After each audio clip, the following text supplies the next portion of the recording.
Hey, World History 2 people, this is Mr. A. Long time no see. I guess still no see, but here we go. You can hear my voice at least. So today what we're going to do, this is our first module that we're doing for quarter four. So just to review what's going to happen for the rest of this quarter in my class and all of your classes is that each class is going to have post several different modules, some more, some less. In my case, for World History 2, if you're looking at the screen right here, you can see that we have 4 different modules going on. And some modules can last 1 week, some can last 2 weeks. So you see this one for this week, for the interwar period, is going to be 1 week long. But then next week, when I post for World War II, you can see that it's going to be 2 weeks long. So if you guys look on your Aspen page, you should see 3 documents on there. The first document you can see right here is basically our pacing guide for what we're going to be doing the rest of the quarter. I know this is a commonly asked question, so I will say this now. A lot of these assignments and modules will not be graded. Quarter 4 does not have grades anymore. Your final end of the year grade will be based off the first 3 quarters of the year. So if you want to figure out what those are, just add up your 3-quarter grades that you got and divide by 3. That being said, we still need to get these modules done because these modules do prove that you've learned the material you need to learn this year, and it can help us prove that you can move on to U.S. history next year. So anyways, you can see today you are doing an interwar period. For this module, you'll be watching this video and taking notes. So as you're going through here, you should have a sheet of paper out and taking notes as I'm talking when we start the actual lecture part for the interwar period. Then once this video is done, there's going to be a WebQuest assignment that you should see in your team's assignment called Module 1 WebQuest, which I'll talk about at the end of this video as well. When all this stuff is done, you actually don't have to post or upload anything onto Teams for me. The WebQuest actually keeps track of everything that you're doing as you're doing it. So as long as you hit submit at the end of that WebQuest, I have your information. All right, so here's a second document, and this is just what the school wants to put out. I know a lot of you guys are probably going to have trouble trying to figure out, scheduling, because you might feel overwhelmed with the fact that you're doing 7 different classes, trying to keep track of it all in your brain. So I always suggest for students is try to set aside time and dates where you're definitely going to do certain assignments. And you can see right here, here's what the school suggests you do. So you see from like 9 to 10:30 on Tuesday, you do your 1A lessons. And then from 1 to 2:30 on Tuesday, you do 1B, and so on and so on and so on. You don't have to do it this way if you don't want to, but I highly recommend that you organize your life and certain times you're doing different subjects. You don't want the horrible worst case scenario when all this stuff starts piling up on you and then you start feeling overwhelmed. And here's the last document that we have that will be on Aspen for you that you should be able to see on Aspen. And I'll update this every week periodically to let you know what you need to do for each module. If you can see, hopefully from this module, step number 1, you're already doing it. You're watching this recorded lecture. Once this recorded lecture is done, you've taken the notes, good for you. You go on to step 2. And the step 2 is a WebQuest. Essentially what the WebQuest again is going to be is you're going to click a link to a Google form and basically just answer the questions as you go through the Google form. And again, if your parents have any questions, always check Aspen. Teachers should be posting things on Aspen, and I'll be trying to do a lot more things through Teams now. So please start getting familiar with Teams. I know a lot of other teachers are also going to start doing Teams. All right, so as I said, we're going to begin our lecture now. So this lecture is on the interwar period. Basically, this is the time period before World War II, but after World War I. So this is the 1920s and the 1930s, roughly. So very, very quickly, I guess, we're going to go through the 1920s and 1930s. So here we go. So here's some essential questions that I'm admittedly going to zoom right through as I'm doing these things. As I'm talking, if I'm talking too fast and you really need to take all these notes, because I know people talking go a lot faster than people writing. This is a video. You have the ability to do something called pause. Please pause the video to take notes if I'm moving too fast. You can even go backwards and forwards with this as well, although I don't know why you go forwards. All right, so some of the questions we're going to talk about. After World War I, the League of Nations was formed, but as we know, because we're here today, we know the League of Nations eventually fails. So one of the questions is, why does it fail? Another question is, why is the mandate system created? If you don't know what the mandate system is, we will talk about that later on today. We did talk about that very briefly right before the coronavirus happened. Um, you guys might remember the 1930s as the time of the Great Depression. So I guess one of our big questions is, why did the Great Depression happen? And then if you go down to our bottom part is, what were the results of the Great Depression? How did people react to the Great Depression? And how did it lead to the rise of dictators? All right, so here we go. So module one. So we're going to start off with our first point, which is going to be on League of Nations. And again, as you're going through this, I'm not doing guided notes like I normally do this time. So it's up to you to be writing notes on a sheet of paper and just keeping track as what I'm talking on. And one thing I did note earlier, I know since I did say this is not graded, therefore a lot of you guys in your head are probably thinking you shouldn't even try to do this stuff. Beyond the part that you have to show evidence that we're still teaching you, the other thing I'll caution you on is a lot of this information I'm about to go over is information you're going to get again next year in world history and U.S. history when you guys do that at your junior year. So it's always good to have this knowledge beforehand. That way next year you're not learning it completely fresh. And that way you can show your U.S. history teachers how smart you are and, of course, make me look good. All right, so League of Nations. So after World War I, basically the war was very devastating. And basically all the European nations and the United States, remember Woodrow Wilson, the president of the United States, sat down. And one of the organizations they decided to create was the League of Nations. Essentially, how about we just put all these countries in one room to talk to each other, and hopefully if all these countries talk to each other, we can prevent another catastrophic war that was very devastating for most of Europe. This was pretty, I guess, we know today, like I said, this league is not necessarily going to make it. One of the reasons why this league is not going to make it, if you can see on bullet point number 3, is the United States does not actually become a member, which again is pretty ironic considering the fact that the person who actually pushed for the League of Nations was Woodrow Wilson, our president. And the story behind that was Woodrow Wilson actually got a stroke. He hid it from the public, but he had a stroke. And one of the things that the United States does when we get treaties, the president negotiates the treaty, but then our Senate has to confirm it. So Woodrow Wilson negotiated the treaty for World War I, but the Senate rejected the part that said that we should join the League of Nations. So probably one of the most powerful countries, economically speaking, after World War I, did not join the League of Nations. Which definitely weakened the league and made it really hard for in the future when some countries like Germany decide to start going against what the league said. And then, of course, the league has no power to actually stop them. And here's just a little political cartoon that you guys can look at that kind of highlights the situation. You can see this little bridge is being built. You have Belgium, France, England, Italy there. But the big keystone, the big brick that's going to hold it all together is the United States. So you can see right there, Uncle Sam is just relaxing, and we did not eventually join. Which is ultimately going to be one of probably the biggest reason why the League is eventually going to fail at its big goal, which is, again, to end all future wars. All right, the other thing that came out of World War I is something called the mandate system. So if you recall, the Ottoman Empire was around during World War I, but after the World War I ended, the Ottoman Empire dissolves and no longer exists anymore. So now you have this Middle East, present-day Turkey, Iraq, Syria, Palestine, Jordan, a bunch of those Middle Eastern countries that used to be the Ottoman Empire are now, I guess, independent. They're no longer part of the empire. So the winning powers, in this case England and France mostly, decided that they were just going to divide up parts of the Ottoman Empire as part of its mandates, as temporary ownership of these areas. And supposedly it was, again, temporary until they could be civilized and rule by themselves and their government. But England and France holds on to these things for decades and decades and decades. And really not until after World War II do England and France give up these territories. That's mainly because World War II devastates their economies. And here's just an image of the mandate system. So remember, France is the orange and England is the yellow coating. And I think I mentioned it was mentioned in a bullet point in the last slide. This does help sow seeds of future conflict in the Middle East for, even to this day, because a lot of these lines that were drawn were done by Europeans, not by the Middle East people actually living there. If you guys recall, we watched that funny video of the guy drawing lines in the age of imperialism. So this is kind of, again, an example of Europeans coming in, taking control of areas. They really don't know what's going on, the tensions going on there, and they're mainly doing it because they want the natural resources there.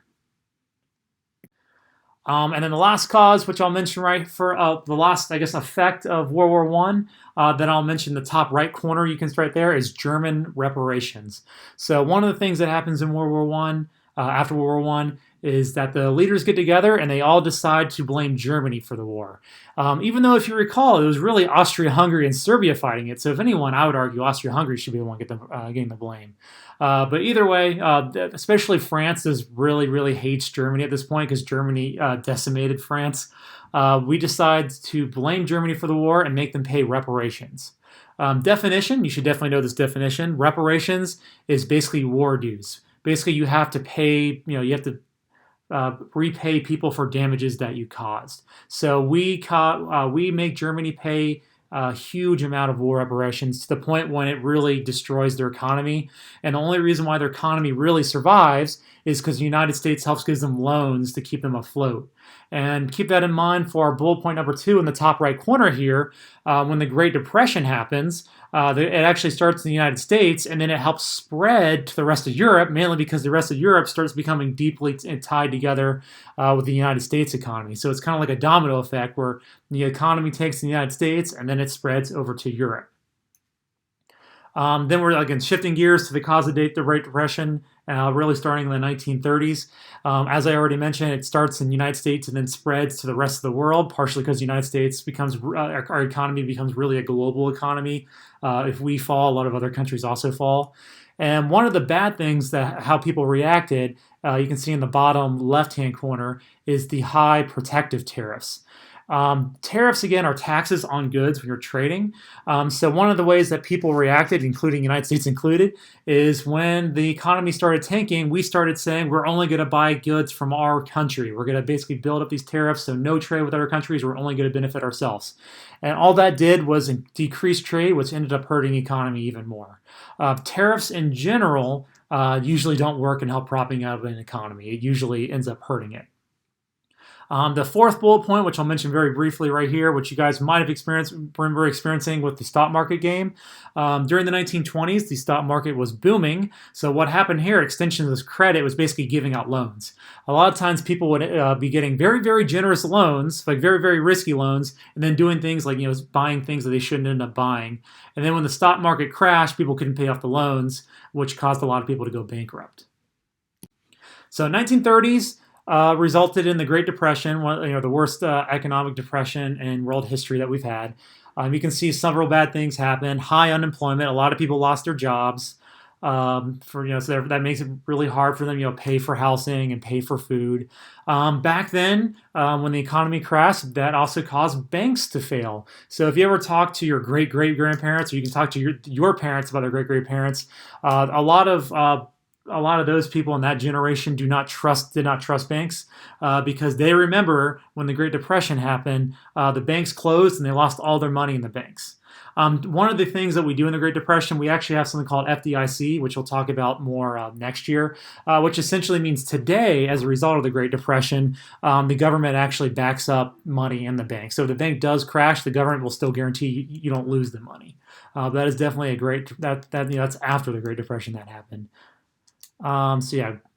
Economy crashed. And then the big bullet point thing as a result of this economic crash is people start getting desperate. And when people start getting desperate, they start turning their attention to basically people who sound confident and who know what they're talking about, but really I would argue a lot of their ideas were illogical. In this case, you can see in the bottom right-hand corner, I am talking about the Nazi Party. As if you recall, the German reparations got hit really hard as a result of World War I, and then the Great Depression happened. So actually, we always talk about how the United States got hit pretty hard by the Great Depression. Germany got hit harder. So they ended up turning to Hitler in part because he had a very simplistic reason why Germans were suffering. One, he blames it on the Jews.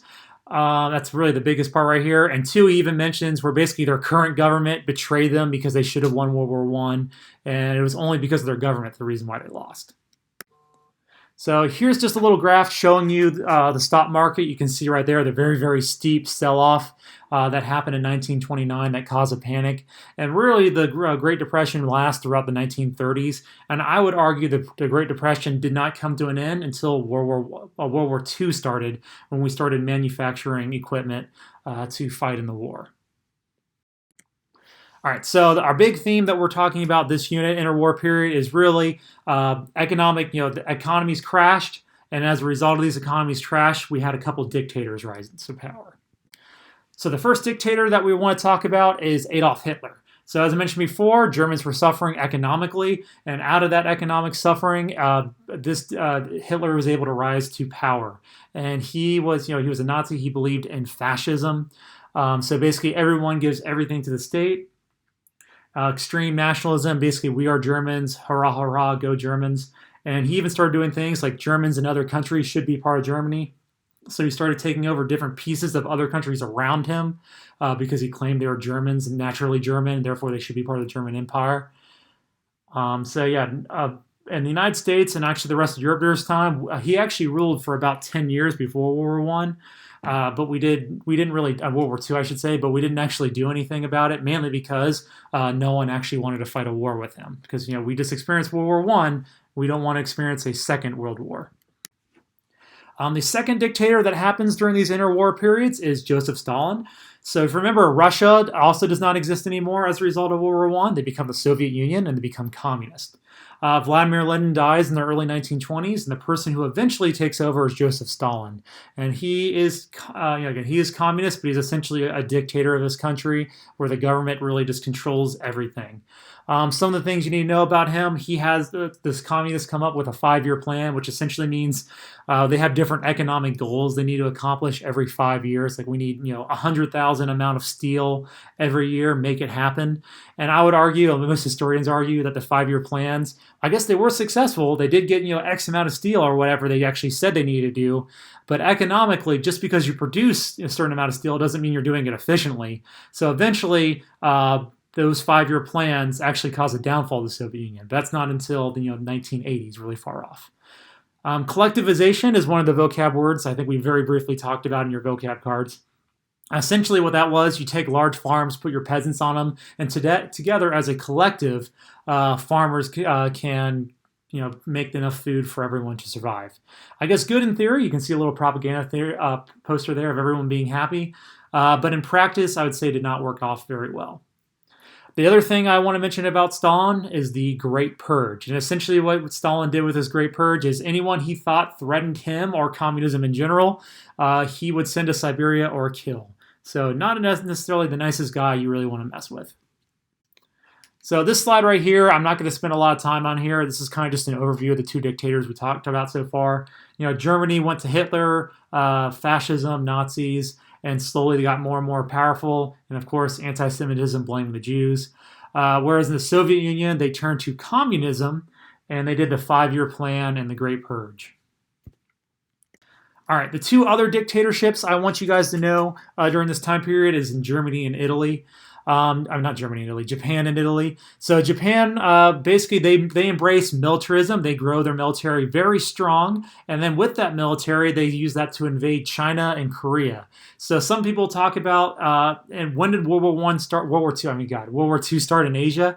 And the answer is you can say the 1930s, really 1931 is when they would say the World War start, because they've been fighting since then. And when the World War actually starts, it's really just a continuation of what they're already doing. In Italy, tell you the truth, Hitler was not the first fascist dictator in Europe. The first fascist dictator was Benito Mussolini, who's pictured right here. If you can see right here, I love this picture because you can see he's all in his military garb, trying to look very, very intimidating and imposing. And a lot of times Hitler kind of looked, he looked up to him as his mentor, who he wants to model off of. Mussolini, he rose to power, basically promising to make Italy, restore to their former power that they used to have. Remember the Roman Empire and how awesome they used to be. And the invasion of Ethiopia, if you recall, during the age of imperialism in the late 1800s, Italy tried to invade Ethiopia and Africa, but failed. So one of the things that Mussolini did was he invaded Ethiopia again in the 1930s, and this time Italy was able to defeat Ethiopia and conquer it. Now that only lasted for a few years, because a few years after that, World War II starts. And the last thing I really just want to mention real quick before I'm done this lecture, one of the big atrocities of these wars in this interwar period is the Nanking Massacre, which happens when Japan invades China. And this is when they kill, I think, estimates between 200 and 300,000 Chinese civilians in the city of Nanking. So here's some image. You can see some images right there. It was it is certainly an atrocity, and I would definitely consider it a genocide during this time period. So again, here's the 4 dictators that I really want you to know. I didn't actually mention it earlier, but Tojo, the Emperor of Japan. You have Adolf Hitler for Germany. Mussolini is Italy. And Joseph Stalin is the Soviet Union. All right, so that's it for our lecture notes today. Now what you're going to do, you should go to our second assignment, which is our web quest. And for the web quest, just guiding you through it. What you need to do is just go to the assignment on Teams. There should be a link on Teams that leads you to a Google form for you to do. And basically just follow the Google form. It'll ask you questions, fill it out. It might send you to certain links anywhere. Watch a video here, go to this website and do that. Go through the website, and at the very, very end, you need to make sure you hit submit. And at the very end, once that's done, it'll actually give you feedback on how you did on your questions at the very, very end on it. Again, you don't have to upload the web quest to me. This is on Google Form. I can actually track what you're doing as you're doing it. Just try to get through the whole entire thing. And really that's all you need to do for Module 1. Finish this video, make sure you have these wonderful notes, and make sure you do that web quest. And for the feedback part, as I already mentioned, the web quest will give you that feedback once you're completely done. And if you have any questions, please feel free to send me an email or even text me on Remind. All right, have a good week, guys.